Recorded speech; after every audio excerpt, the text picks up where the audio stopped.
Welcome to our series, What Will People Say? Understanding Domestic Violence in South Asian Homes.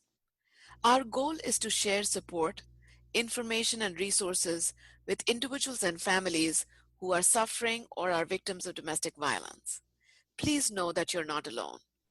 Today's episode explores the patterns of abuse in more detail, understanding the signs and the triggers, as well as the different types of behaviors which are a part of this pattern. Hello, my name is Rupa Khetarpal. I am a licensed mental health clinician and have worked with trauma survivors as well as taught healthcare professionals about domestic violence. So I put together this podcast with the hope that this information reaches those who may be isolated, who may lack a support system here in the United States, or may need information to help a loved one or a community member. So I approached my friend and colleague Pooja Krishna, who is a co-founder of Maroon Oak, a community that helps women with online jobs and skills, and I asked her to help me with this project. Hi everyone, I'm Pooja, your anchor, and I'm privileged to bring the perspectives of those suffering from domestic violence. Rupa, thank you so much for creating this podcast series to bring awareness and help for victims. Friends, Rupa brings a wealth of knowledge and experience to her work. She has not only worked with trauma survivors, she also trains social work students and healthcare professionals as an assistant professor of teaching at the School of Social Work at Rutgers University, New Jersey. In addition, Rupa also volunteers with several community organizations and nonprofits supporting women and children impacted by family violence. Rupa, in the last episode, you had shared very valuable points on domestic violence and how it often occurs in a pattern which you call the circle of violence. Today, you're going to share a little bit more information on this. So can you tell us how one would recognize the danger if there is no one pattern that one should look for? What would you do and what is involved? That's a really good question, Pooja, because even though when I say that there is no one fixed pattern, however, there are many, many behaviors that fall under certain overarching sort of patterns. And then when you identify what's happening in your specific life, it becomes easier to identify whether you are experiencing abusive behaviors. So Right. let me put it this way. So any abuse is wrong, period. Right? So there's no discussion about what kind of abuse is acceptable and what is not. Any Absolutely. kind of abuse is unacceptable, right? Nobody deserves that. So, and once we finish the podcast, there is an attachment. We have attached a description of the list of behaviors that you might want to work with as a self-assessment and see which of those behaviors may have happened to you. So identify whether you are in an abusive relationship or someone you know is in an abusive relationship. So first we talk about the control. So controlling behavior is a way for abusers to maintain dominance, right, over the victim. Abusers are completely convinced that they are justified in controlling behaviors, and therefore the resultant abuse then becomes central to domestic violence, right? So they're Okay. justifying it. They don't see it like abuse. They see it as normal behavior that needs to happen. So it's often very subtle. Sometimes it is through impassioned expressions of love. I'm saying this to you because I love you. I want you to be a good person. I want you to be a good wife. It can be persuasive, but at the same time, it's very insidious and it's pervasive. We can't forget that. So examples of what I'm just saying could include, for example, checking the mileage on the odometer in the car, monitoring the phone calls, checking the messages on the phone, checking their emails, getting into, tell me your password. Why would you not tell me your password? I'm your husband. We should have no secrets. We are married. We shouldn't have any secrets. So you need to tell me all the passwords to all your accounts. Or finding a way to a GPS, so locating exactly where your partner is at all points of time, restricting freedom of the victim, right? So, for example, why are you wearing this? Sometimes it's your clothing is very way too modern for our family. You shouldn't be wearing these clothes. Your skirt is too short, or you're exposing skin too much. Or on the other hand, it could be like, why do you dress up so traditionally? You're so conservative and so boring. You should be wearing, more appropriate clothes. We're in America, and I feel ashamed to take you out with me. So it could be one or the other. Controlling their contact with the outside world, right? With their friends and family. Why do you need to talk to your friend every day? Why do you need to talk to your mother? Why do you need to talk to your sister? I don't understand. I'm your husband. This is our space. Go out for dinner only with me. Why do you need to go out with your girlfriends? So there are so many different ways in that control, in the ways that the control is established and maintained. And jealousy is a big part of that as well. And then there's the physical piece of it, right? So, which is what we talk more often about. It's not as subtle. So physical violence may include hitting, kicking, biting, pushing, shoving, right? All of those behaviors, throwing things. Sometimes I have had clients tell me, oh, he hasn't touched me. But when he gets really angry, he breaks things. So he'll throw things at the window when we broke a mirror, or he took all the dining room plates and he threw them, and there was like, broken glasses everywhere. Or he threw a glass at me. He didn't mean to throw it at me, but it hit the wall next to me and it broke, and I was terrified. So it could be all of these different ways of like establishing that intimidating, scaring the person, frightening the person, creating terror in the person, right? And sometimes when there are children in the house, even though the violence may not be directly towards the children, they're around in that environment. They're absorbing that violence, right? They're Mhm. absorbing the negative energy, the anger, the fear from their mothers. The pets, if there are pets in the house, the pets are terrified. So sometimes, perpetrators are going to threaten the person and hurt the pet, or say, I'm going to throw him out of the house, or I'm going to cut his throat, and things like that. And we've learned from working in this field, that quite often perpetrators also harm pets, and the violence also escalates into hurting their children.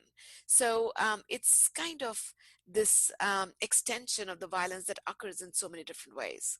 Okay, so this is a lot of useful references that you've given us. And folks, as Rupa mentioned, do watch out for the attachment to look at the signs and more helpful information, which will help you identify the patterns or the red flags. Rupa, what about behaviors that are not as overt, where there is maybe not physical violence, but maybe only, and I use the word selectively, but someone is yelling and cursing? Would that be considered as domestic violence? And what is the scope of this? Yes, unfortunately, emotional and verbal violence is significant and has significant impact on the person. And can't tell you how many times I've heard from my survivors when they say, or, victims or survivors, as I wish to kind of make sure that I address both parts of their identity, is they'll say that the physical violence, the broken bones or the bruises, they go away after some time. But I can't forget what he called me. I can't forget what he said to me. That's kind of embedded in my heart forever.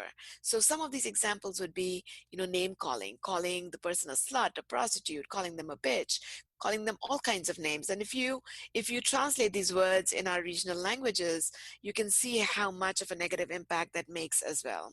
So calling the victim dumb or stupid, undermining their self-confidence. How can you be so stupid? You don't get anything. Nobody will want you because you just don't understand. You can't even teach the kids. I don't know how you got through school. So, or insulting her cooking abilities, right? Or especially in front of guests. People come into your house, strangers come in, or even family members. You're openly insulting the person, calling them all kinds of things, or in front of the children. So, and sometimes the one thing that really puts my red flags up is the playing the mind games piece of it. Quite often they'll tell you, he's playing mind games with me. What that means is that distorting reality to create confusion, sort of stating untrue facts as truth, and then saying something opposing to that. So it's Mm-hmm. basically messing with the mind, right? So, and quite often, they'll come and tell me he constantly messes with my mind, hiding personal objects of the victim, right? And then saying, oh my God, why can't you find it? Why can't you find your keys? Why can't you find this? When they know where it is, but they're just trying to prove that the victim is losing their mind. One Mm-hmm. of the behaviors that, Pooja, I'd like to share with you, um, that a client had once told me, which was particularly disturbing to me. And I want you to kind of imagine yourself in that situation. So, this young woman was taken to the mall. She was new in the country, had basically, I think, had been here for a month or so. Obviously, didn't drive. Her husband drove her to the mall, and he dropped her off, in the strip malls where you have the paved area in front of the stores. Mm-hmm. And he told her, I'm going to drop you off here, stay right here. I think it was Dress Barn or one of those stores. And you stand over here, wait for me. I have to go run some errands, and I'll be right back and pick you up. Mind you, she has no ID, she has no money, no pocketbook, right? And nothing. She's standing there wearing her salwar kameez in her traditional clothes, waiting for her husband to come back and pick her. He told me to wait there, so I waited. For 2 hours, she waited over there, strangers passing by, looking at her. She stood there. She said, the first 15 minutes, I thought he was coming back soon. And then I started wondering whether he's actually going to come back and pick me up, or is he just abandoning me? And then she was like, what am I going to do? Where am I going to go? Who am I going to call? I don't speak English. The police won't know how to help me. She was in complete panic state. However, the frightening thing is, of course, her state was absolutely, I can't even begin to say how I felt when I first heard her saying that. But the frightening thing was, this man went and parked the car where he could see her. She couldn't see him. He could see her. He was sitting in the car and just enjoying her panic. Oh my He goodness. and he told her when he picked her up after 2 hours, he was like, I watched you. You were so desperate. So you see how dependent you are on me. He was enjoying her anxiety. He found it funny. He found it funny that she was so scared and desperate. That is what I call as a terrifying experience. This is the level of terror that's created in a victim to make sure that she understands how much of control she's under.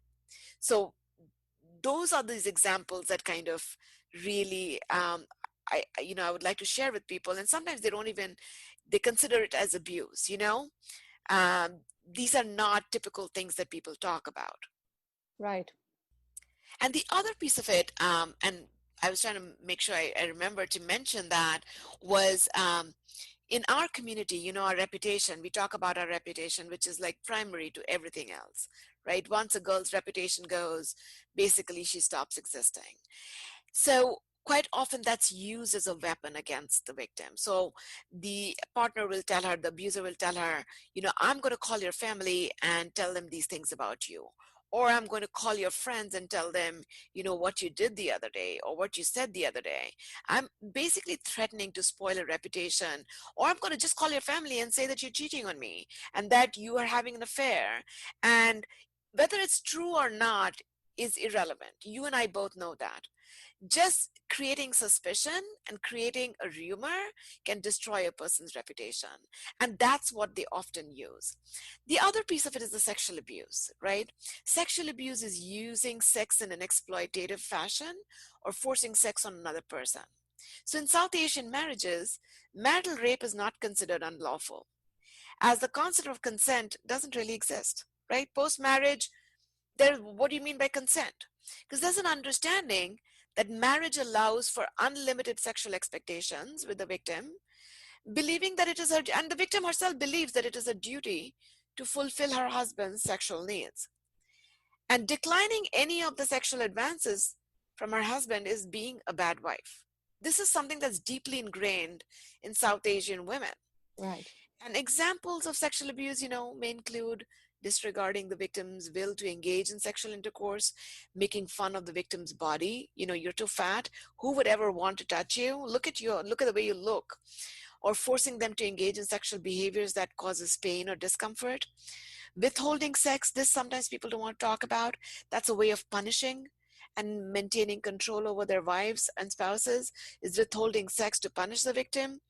Excessive jealousy with false allegations of infidelity? Why were you looking at my this person who came to our house for dinner? Why were you staring at him? Or when you were serving him food, I saw you touching his hand.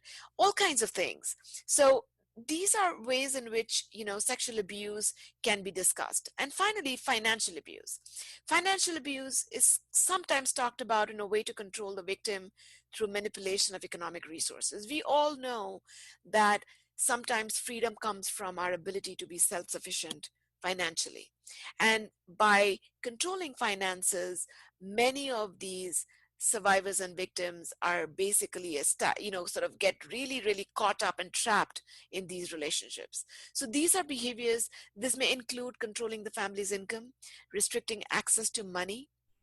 I've had clients who, like I said before, maybe physicians and lawyers and professors and earn a good salary. However, all the salary gets deposited into an account where my client doesn't have access. So she doesn't have any access to the account where all her salary is being deposited, or it's a joint account where she cannot withdraw money without her spouse's signature. So basically, she has no access to that money, and she is restricted to getting allowance from her spouse for any of her expenses, which may include transportation or buying cosmetics or whatever that is. She has to really have permission from her spouse for that.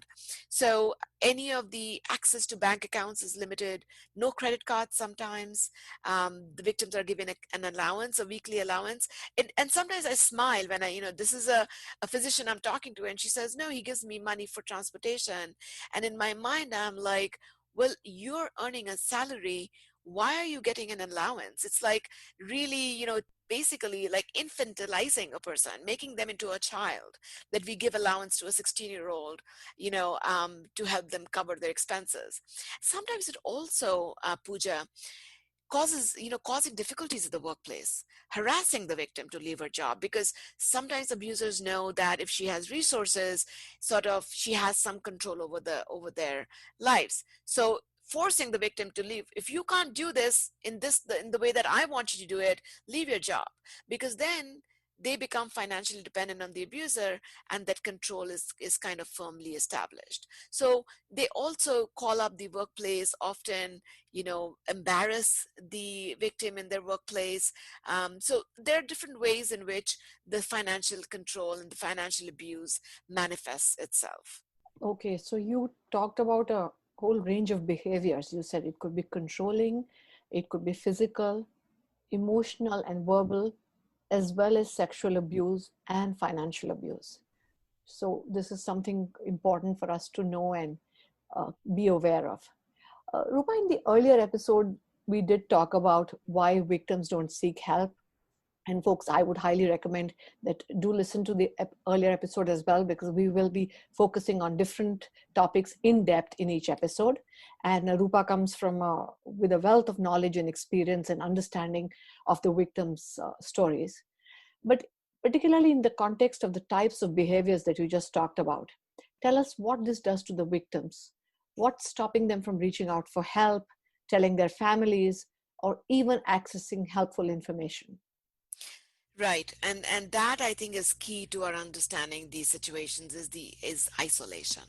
So I'm so glad you asked that, Pooja, because isolation is a form of abuse that is connected to controlling behaviors. This is the one that's most common in terms of strategies that maintains the control of the abuser over the victim. So by controlling and restricting a women's victim's movement, and we talked about this a little bit earlier about restricting their meeting with people, speaking to their family, they are keeping them isolated. So for example, an abuser may tell the victim, I earn enough. Why do you need to go out of the house? Why don't you stay home and take care of the family? Because we really need you to stay at home and take care of us. There's no need for you to step out. Or, it's really unsafe outside. You really shouldn't be going out without me. We should go out together as a family. So by keeping the victim socially isolated, the batterer is keeping the victim from contact with the world, right? And this is a world that may not be reinforcing what the perpetrator believes and what their perspectives are. So there's a sort of contrary to their beliefs. So it's safer for them to keep the victim in the house because then there's no confusion, right? And they would say things like, if you really loved me, you would want to spend time with me, with our family. This is our family, not with your family. Victims often become isolated from existing resources and information and their support systems because sometimes the shame that is caused by victimization is huge. The bruises, the injuries, further isolates them. They don't want to go out because they don't want anybody to ask them questions or, why they have a certain bruise. People look at things and say, oh, how'd you get hurt? Or what happened? And they feel such a sense of shame that they then, just don't want to go out. They don't want to go and socialize with other people. And really they believe that nobody can really help them. So what's the point? Sometimes the victim, even if they've had a love marriage, right, as we say in South Asia, love marriages versus arranged marriages, if the victim has been in a love marriage as opposed to an arranged marriage, there is further experience of guilt and a sense of failure, right? And she avoids discussing her experiences with anyone because she considers it her fault. Like, I chose this marriage, so I must have done something wrong, and so it was my faulty decision making, so I really can't talk about this with anyone. So victims often blame themselves for the abuse, and they also feel ashamed of the abuser's behaviors, and then they begin to self-isolate them. I self-isolate, and this kind of further establishes that control that the abuser has over the victim. Okay, so isolation is a big factor. So what does one do when they're experiencing these kind of behaviors, or even if they believe or think that they are? Is there something that they can do without jeopardizing the safety, their own safety, or that of their kids? Yeah, absolutely. And that's the point of this conversation is, okay, so now that we know all of this, what do we do? So if you are noticing that a pattern is occurring, right, recognizing some of these abusive behaviors that we've discussed, so it is important to do the following. Number one, talk to a domestic violence service provider to get information. You can speak confidentially with an advocate. You don't have to provide any information, personal information, if you're afraid that you're going to be identified, because what that's going to help you to do is construct a safety plan for yourself and your children. You can understand your options, and if you were to seek legal help, whether you need to report it or you need to speak to a lawyer, that's where you're going to get the information in an absolutely safe and confidential setting. Number two is do your own research very safely. Many of these websites have safety buttons or places where you can click on the safety button and get away that the abuser can't kind of look at your search history. So doing your own research about domestic violence, understanding the dynamics and the consequences, because what I come back to is the impact of what it does to you and to your family and to your children. And thirdly, is to be able to tell a person, whether they are in your family or a friend that you trust, it is important to break that cycle of silence, right? That is what takes you to the next step. Um, it is important to break the isolation, as we talked about. And when the victim breaks the pattern of isolation, Pooja, that's when she accesses resources and support, and probably her first attempt of living an abuse-free life. However, sometimes breaking that control is also the most dangerous time for the victim. For example, telling someone, seeking a protective order, calling the cops, right, getting law enforcement involved is a challenge to the abuser. And this is the first time that the abuser feels like he may be losing control, which causes him to become desperate, and which in turn causes more danger for the victim. So one has to be really cautious. And that's why I say that talking to a domestic violence service provider is really important so that safety planning can be put in place before any action is taken. We'll discuss more about safety planning and the impact of abuse on individuals, families, and communities in our next module. Please see the attached list of behaviors that constitutes domestic violence in the description below. This will help you to identify the signs and behaviors so that you can plan to reach out for help, or you can support somebody who may need your help. So we'll discuss more, like I said, in the next module. Thank you all for listening. Please stay safe, and please know that you're not alone. We are going to get through this together. Thank you so much, Rupa, for sharing all your insights today. And thank you to our audience for tuning in. We hope to bring you lots more information and expert advice in our future episodes. Do remember to subscribe to this channel so that you can be notified about the future episodes. Thanks again. And until next time, take care and stay safe.